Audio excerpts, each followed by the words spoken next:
Hey, what's going on, my Evolve St. Louis City fam? So I'm your girl Kelly. I'm here to give you the lowdown, the rundown on what happened in St. Louis City government this week, because my job is to attend the meeting, so you don't have to. And I'm gonna get right into it to again provide my highlights, some takeaways, as well as my favorite part, the legislative corner. So let's see, what do we have? So first highlight I wanted to lift up was the TIF Commission meeting. So the purpose of the meeting was to review an updated proposal for the second phase of the Foundry project, which is located off of Forest Park Avenue, literally around the way from the IKEA.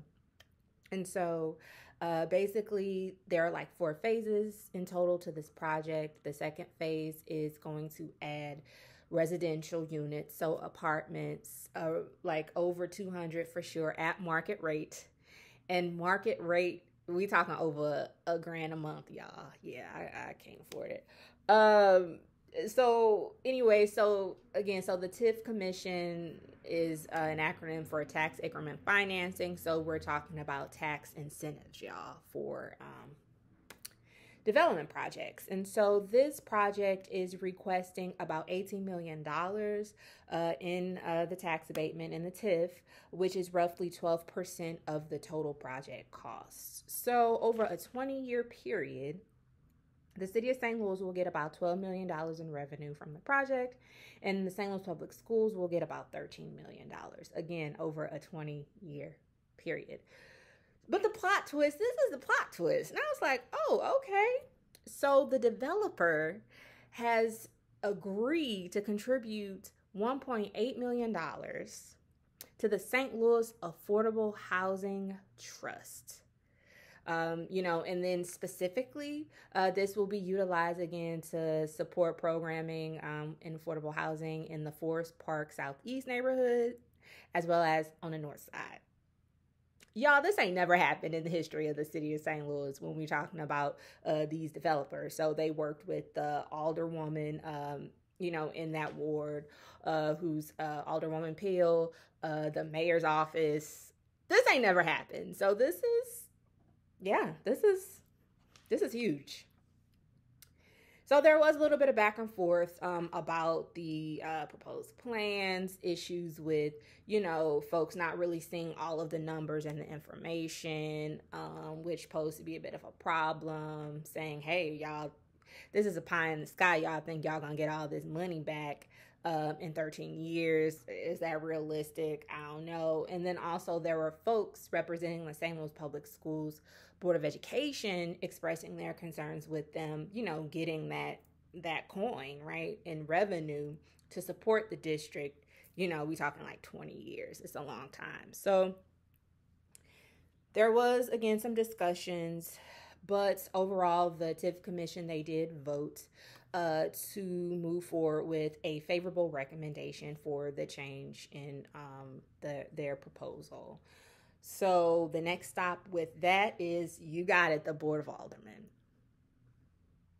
So the next highlight I really wanted to mention to y'all this week, the Ways and Means Committee meeting, they continue their budget hearings with the public safety. So I know maybe a week or two ago, I kind of mentioned, I sat in on that. They had to continue it because, y'all, public safety is more than just the popo. Like, I'm learning that. And so something I learned that I thought was interesting.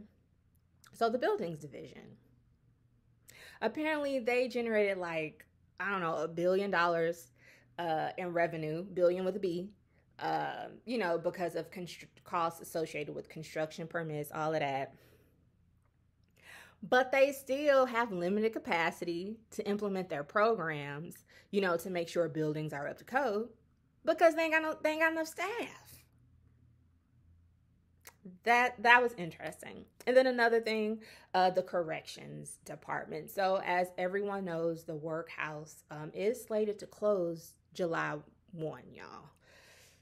However, there's some issues with that situation. Apparently there's, the acting director has said that there's like a budgeted like $7 million shortfall.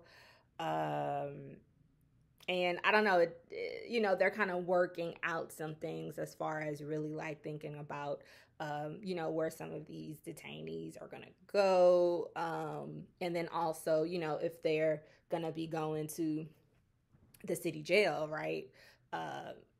Thinking through, where folks are going to be. I think they also mentioned issues with some of the locking mechanisms in like 5 of these units that have yet to be fixed. I don't know. So the Alder folks, they obviously expressed their issues. Alderman Vaccaro said, this is insanity. Alderwoman Howard said, this is a recipe for disaster. But all in all, I did want to lift up Alderwoman Davis's. This is what she had to say.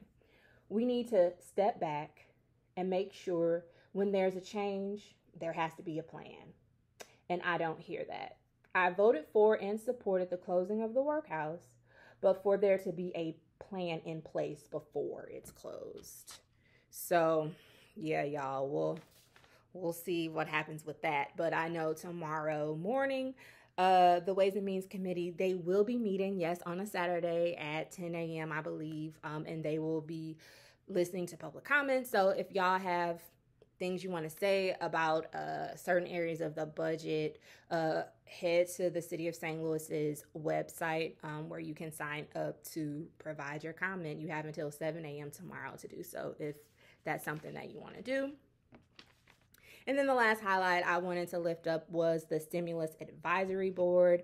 So really quickly, these are a group of folks appointed by Mayor Tashara Jones to really think through how this ARPA coin, the federal coin, the American Rescue Plan Act funding, really how to spend this. I mean, we're talking over $500 million is coming to the city of St. Louis. So they really want to be intentional about making sure they utilize these resources, in a way that really helps the city. And I will say that the Stimulus Advisory Board, I mean, they've been surveying people, like they really are trying to include the community and making sure that they're a part of this process and their opinions and voices are heard in figuring out how to allocate this coin.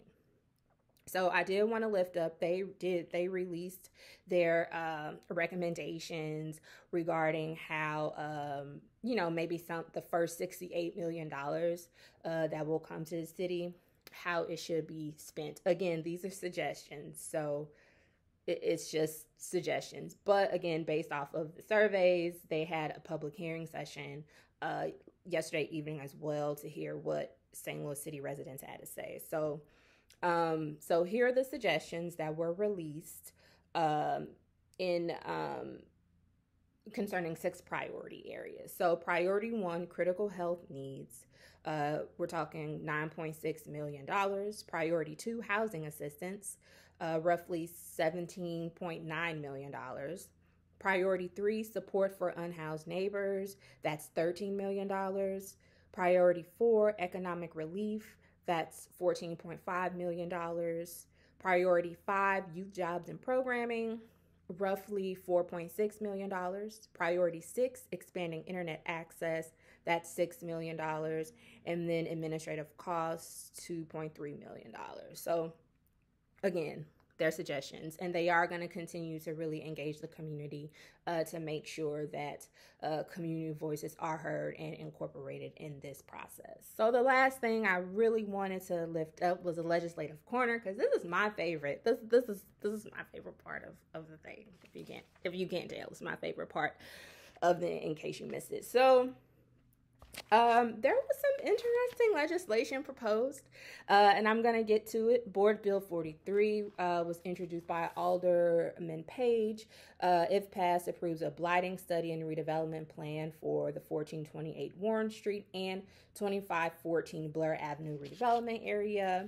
Board Bill 46, this was introduced by Collins Muhammad, which would require the mayor's appointments of city officers to be approved by the Board of Aldermen prior to their assuming any of the duties of the position to which they were appointed by the mayor. And this was withdrawn, so this isn't going to be pursued for final passage. Board Bill number 50, introduced by Alderman Todd, increases the semi-annual required fee charged to owners of residential property or commercial property improved by a structure containing multiple dwelling units, which is and has been vacant during the prior 6-month period and is in violation of the city's building code from $200 to $400.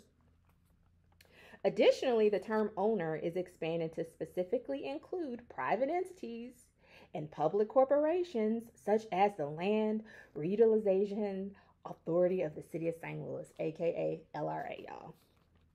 We have Board Bill number 51, introduced by Aldermen Bosley and Page, which establishes the Geospatial Protection Enhancement Special Use District for about a 958-acre site surrounding and within 2,500 feet of the perimeter of the next NGA West campus located at Jefferson and Cass, y'all. And this special use district overlay zoning district would prohibit certain uses that would otherwise be allowed in the underlying zoning districts. And they're saying that this would prohibit certain uses that would, if allowed to exist within the special use district area, would impede communications, endanger NGA operations, and pose a threat to NGA's mission.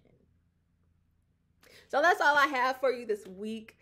Please stay safe. Have a great weekend and talk to you soon. Peace.